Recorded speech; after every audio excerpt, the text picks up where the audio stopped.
Hi guys, welcome to Tech Team channel. Hope you're doing well. In this video, I'm going to be showing you how you can mute and unmute someone to Zoom. So log into your Zoom first with ID and password.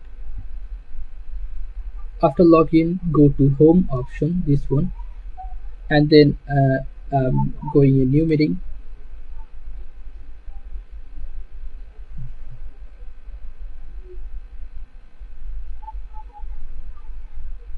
Okay, my meeting has started. Now you can see here mute option, which is normal. If you want to mute it, click on mute, or if you want to talk, like if you want to unmute it, click on unmute. Okay, another thing you can do is go to participant, and you'll find here all of your participants will be here.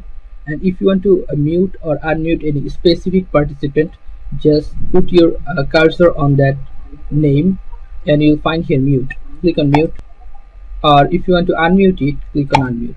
Okay guys, so this is how you can mute and unmute in Zoom. So guys, if you find this video helpful, then please give a thumbs up and don't forget to subscribe the channel. Thank you so much for watching the video.